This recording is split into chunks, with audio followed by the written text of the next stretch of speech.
Hello everyone, welcome back to my channel. I'm cold. Okay, so I'm doing this video to respond to one of a question that one of my subscribers asked. So his question is that he's received an admission letter or a letter of acceptance from a university, and then he wants to apply for his visa. But then I think he did a check and realized that the school is not eligible for PGWP. And then he wants to know what he should do about it. Okay, so when we say PGWP, it basically means postgraduate work permit. And I want to use this opportunity to reiterate how important the eligibility of your school for PGWP is here in Canada, right? Okay. Ooh.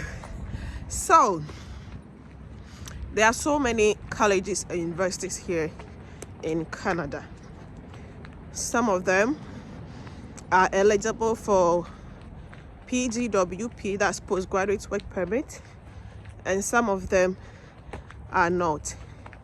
And it's also important to note that it is not only about the school's eligibility, right?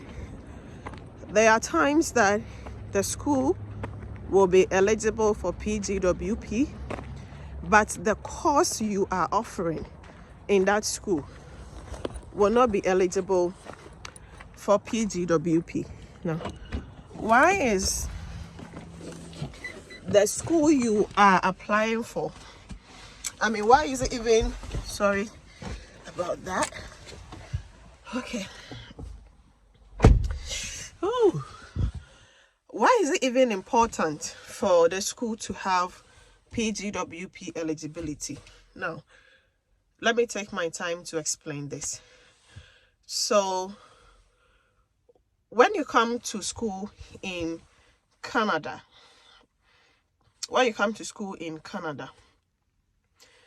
after your studies, you have the opportunity to stay back in the country if you want to, and you can also go back to your home country if you want to.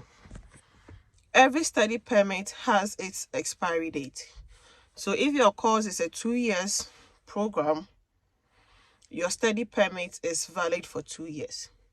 After the 2 years, you will need another permit to legally live in Canada.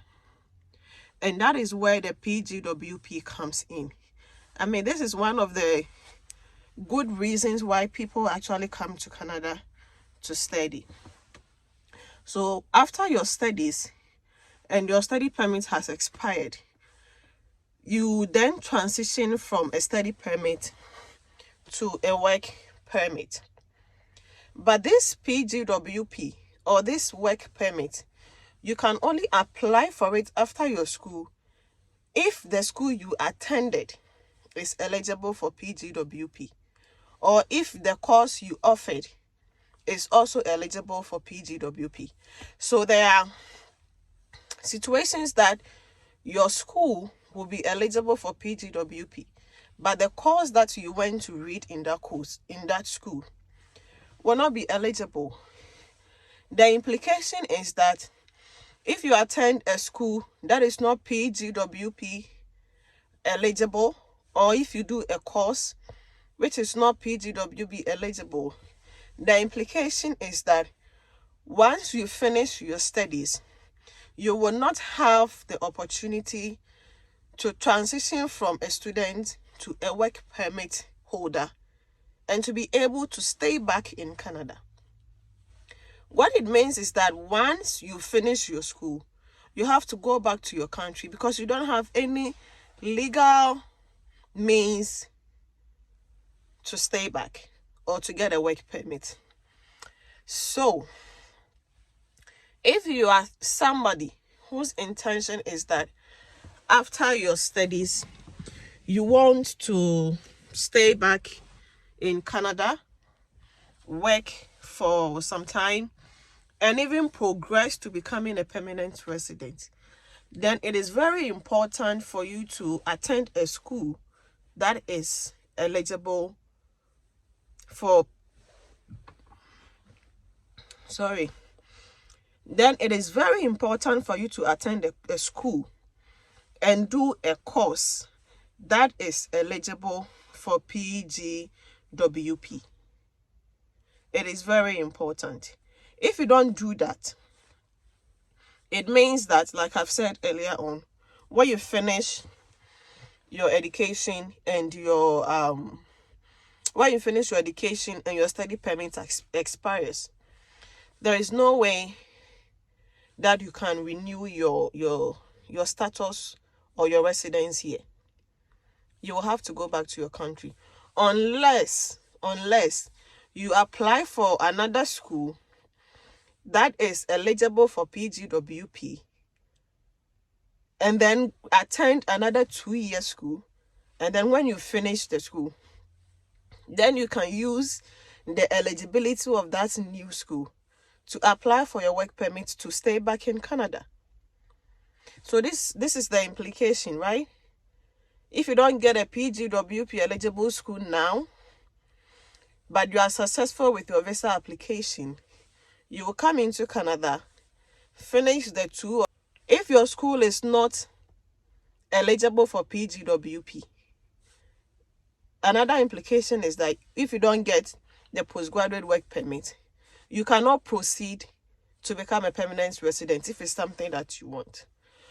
So my advice would be that if your school or the course you are coming to Canada to study is not PGWP eligible, then you may reconsider applying to a new school that is PGWP eligible.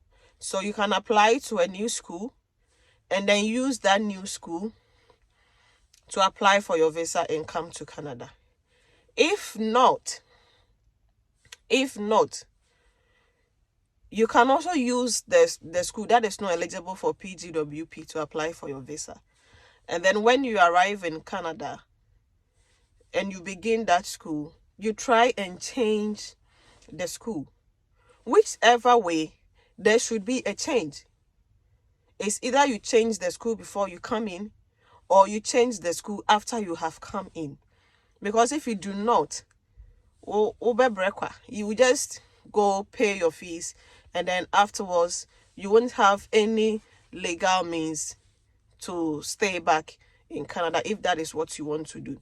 Unless you just want to come in, study and go back. If that is what you want to do, that is also fine. You can attend a school that is not PGWP eligible.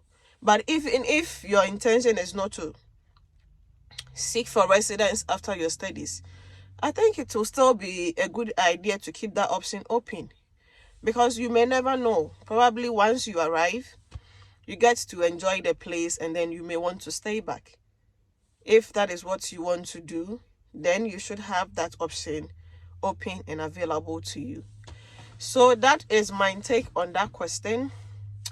It's very important to make sure that the school you are applying to, the course you are coming to do, is PGWP eligible. It will save you a lot of stress. Thank you so much for watching.